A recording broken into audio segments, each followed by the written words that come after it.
Good evening and welcome to News Night with Old Man of the Clan, Andrew Mwenda. He is the CEO of the Independent magazine and a journalist by profession. My name is Charles Odongtho, and this evening in the news, we take a look at the events or the issues in KCCA. An election is being organized to replace Lord Mayor Erias Lukwago.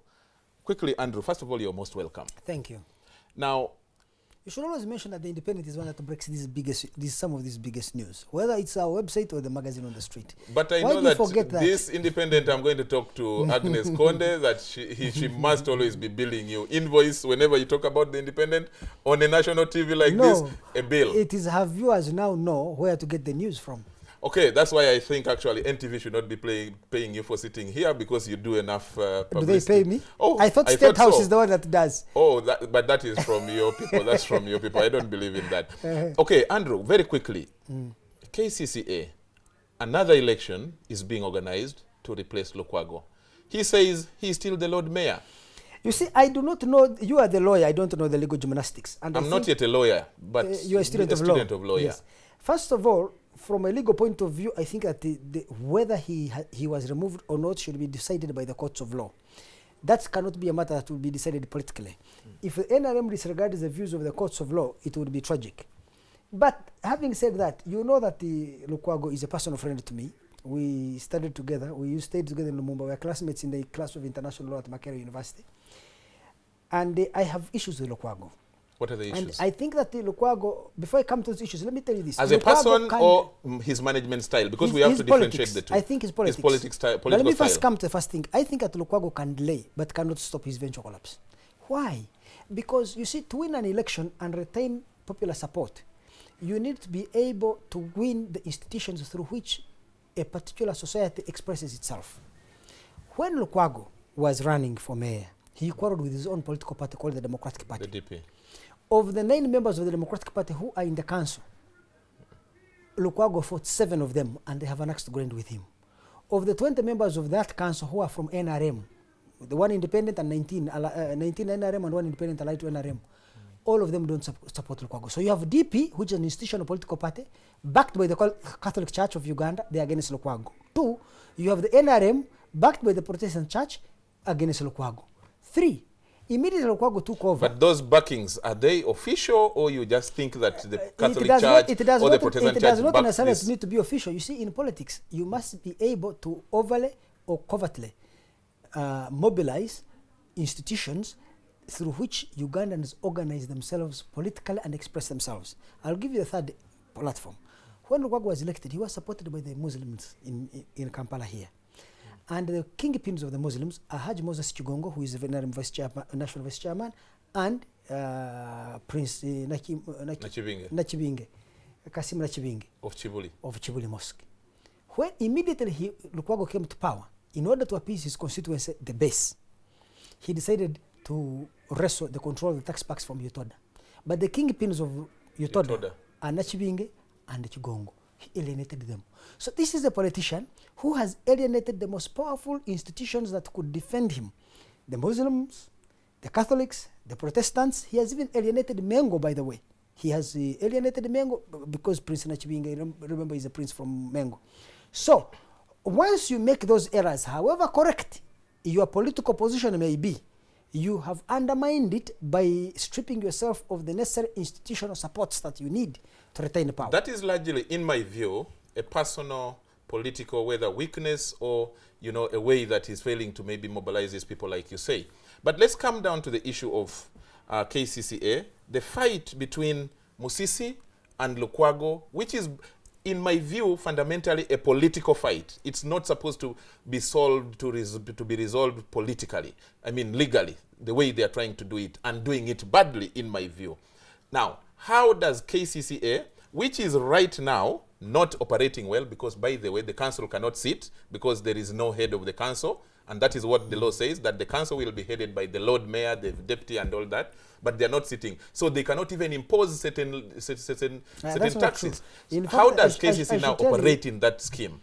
I should tell you that the problem of KCCA is not to create new taxes. KCCA cities collect the largest section of their revenue from property taxes. Can I disagree with you a little, Andrew? Can you imagine that buses that ply Kampala routes, the Ugandan roots do not pay taxes as we talk now, and that KCCA cannot even institute a tax on them, that the council cannot even sit in order to address this problem, that's a lot of money. Over 1,000 buses every day. They should pay. But you see, part of the problem is this, that Lukwago, when he was elected mayor and he took over office, he failed to transition from an activist who was always on the streets demonstrating into a chief executive. You see, when you're elected into executive authority, you are now a leader. You are supposed to develop policy. You cannot be a chief executive of the city who is always on the streets fighting police and being beaten by the police. Do you see? Two, if you're elected mayor of Kampala, you're supposed to develop policy and programs which are implemented by the executive director.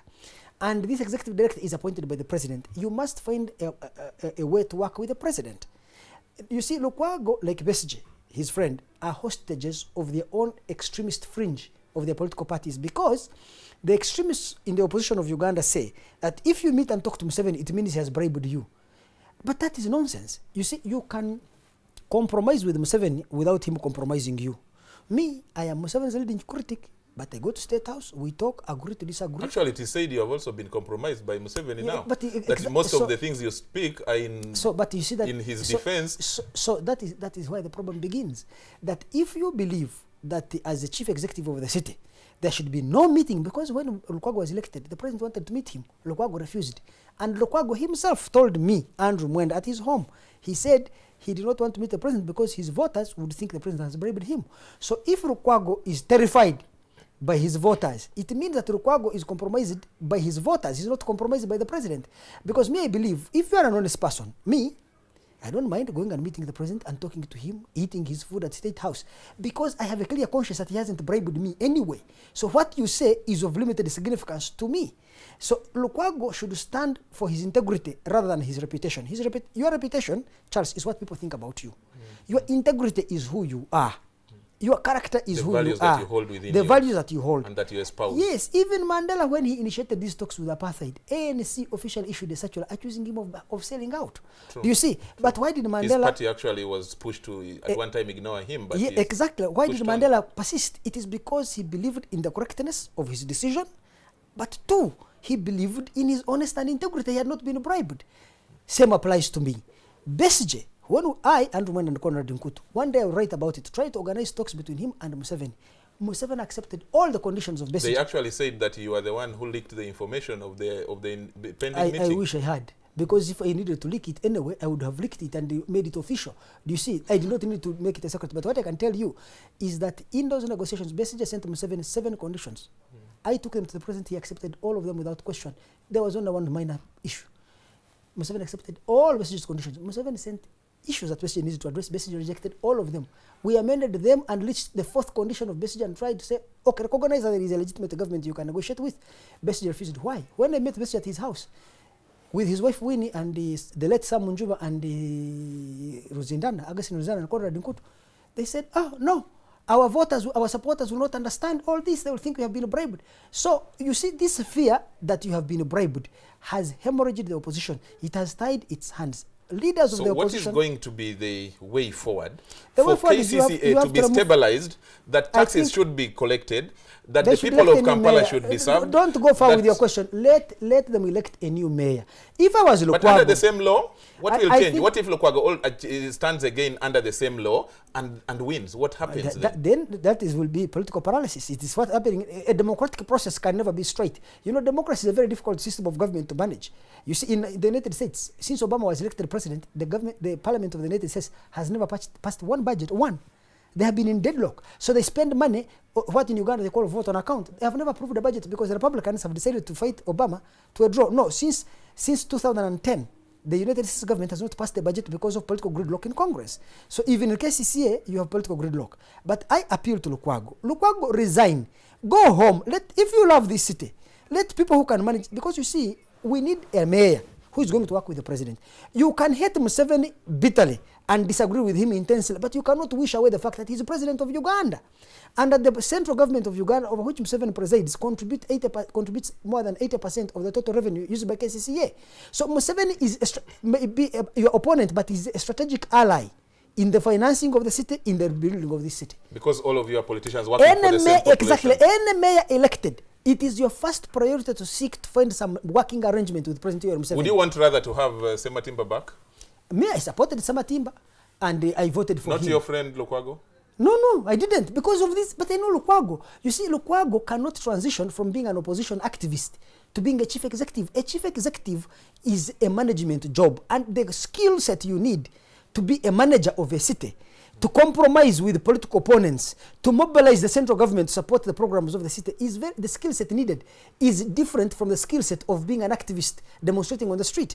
And for me, the tragic thing, really, for Lukwago, is that Lukwago cannot see this, and he could not see that as a chief executive, he needed to work with others in the government, even if he disagreed with them. Well, thank you so much. That was Andrew Mwenda on the News Night with myself, Charles Odongso. We hand you back to the news.